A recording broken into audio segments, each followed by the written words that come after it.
Hello everyone and welcome to Study IQ English. I am Joycey Joy. In this video, we will be discussing about APMCs, that is Agricultural Produce Market Committees. Let's get started. First, coming to the history of APMCs, or we can say the history of land reforms in India. In the post-independence India, land reforms were considered to be one of the major reforms that has to take place after independence or after the independence of the country in the agricultural sector to help the agricultural sector or the majority of the population who were engaged in agricultural sector after the independence. In the post-independent India, despite the abolition of zamindari, the farmers were not liberated from exploitation.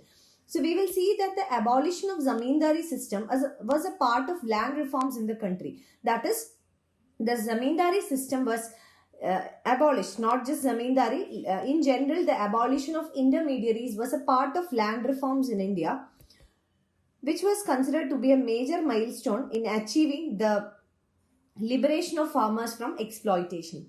But this achievement or this goal was not achieved after the land reforms also. Many money lenders led the farmers into the problem of debt trap. Then also there were incidents where the money lenders forcibly took away the harvest of the farmers without paying them sufficient money. There was the problem of intermediaries or the exploitation by the intermediaries, etc. To avoid these problems, the state governments enacted the APMC laws that says that the first sale of agricultural produce can occur only at the market yards or mandis of the APMC.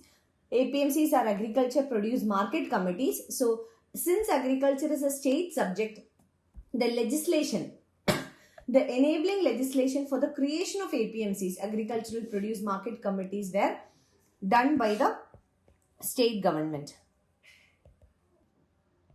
Agricultural Produce Market Committees were done by the state government. State governments made the enabling legislations. It was the state governments that enacted APMC laws in the country.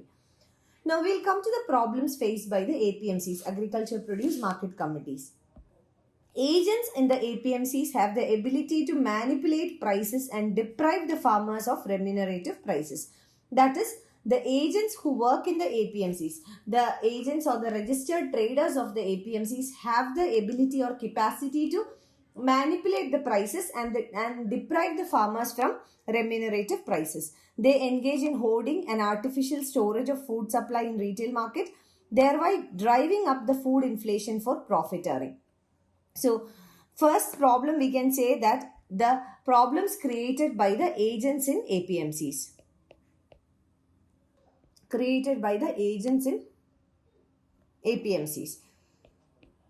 The agents in APMCs, they manipulate price. First one, they manipulate the prices. Second one, they deprive the farmers of remunerative prices. Third, they engage in hoarding and artificial storage of food supply in the retail market. And all this can lead to food inflation for profiteering. So here see that there are two stakeholders who are affected by these things. One is the farmers who are the producers themselves. What are the problems faced by the farmers or the producers themselves? They do not get remunerative prices for their produce, or they are deprived of better prices for their produce. Second one is the consumers. Second category is consumers. Because of activities like hoarding or artificial storage, creating artificial demand, all these leads to price inflation or food inflation, which will affect the consumers as well. So both the farmers and the consumers, both of them being important stakeholders, both of them are affected. Lack of managerial skills or vision for vertical integration with food processing industries. What is meant by vertical integration? Vertical means different levels, not at the same level but different levels. Now what does this different levels here mention about? So different levels means from the farmer it should reach the industry. Farmers are from the agricultural sector or the primary sector, whereas food processing industries, FPIs, are under the secondary sector. So from the primary it should move to the secondary sector. So there is lack of managerial skills or vision for the vertical integration with food processing industries. Third problem is the problem of poor infrastructure, lack of infrastructure. Fourth one is lack of cold storage and transport facilities. All these are some of the problems faced by the agriculture produce market committees. And to solve these problems, to find a solution to all these issues, the central government came up with the Model APMC Act. Why just a Model APMC Act? Because the central government does not have the jurisdiction to legislate upon a state subject. Agriculture and trade in agriculture is a state subject for which the central government cannot make legislation. Otherwise, the Rajya Sabha has to pass a resolution on this regard from receiving the request from some of the state governments. So, the central government passed a model legislation which the states could have adopted. But again, see, the states may not adopt the model legislation to its fuller depth. So, agriculture being in the state subject, the central government does not have a jurisdiction. So, they came up with a model legislation. Union government circulated a Model APMC Act in 2003. So, it was in 2003 that the Union government came up with the model legislation. It allows the private entrepreneurs and cooperatives to set up their parallel markets and sell directly to the consumers. Now, under the Model APMC Act, the private entrepreneurs and cooperatives can set up parallel markets and sell directly to the consumers. Why? Because under the APMC Act, the farmers were not allowed to sell their products or commodities directly to the market.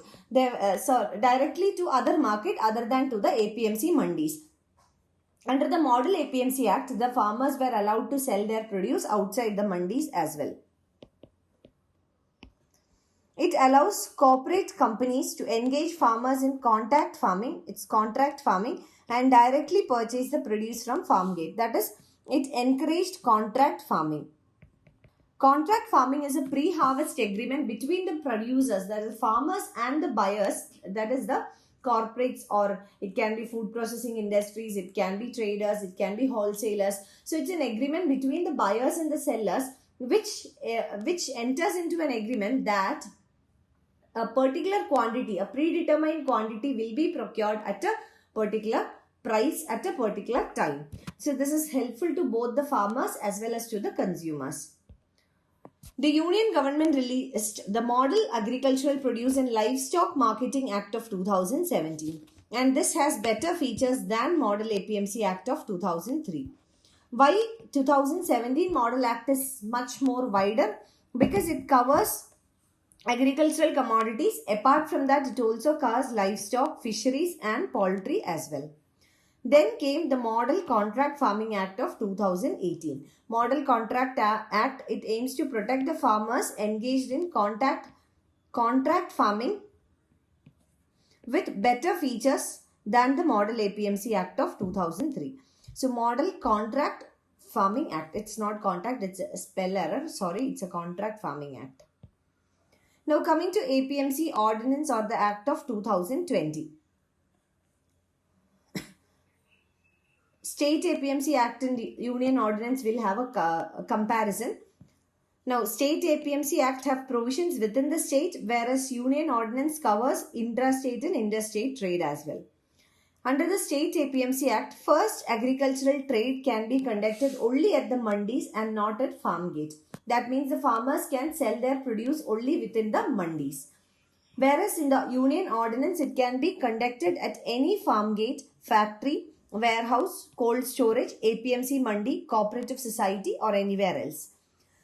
And some states did not cover all these agricultural food commodities under the APMC Ordinance, whereas the under the APMC Act of the particular state, whereas in Union Ordinance it covers food produce, cereals, oilseeds, vegetables, fruits, spices, sugarcane, poultry, piggery, goatry, fishery, dairy, cattle, jute, cattle fodder and everything.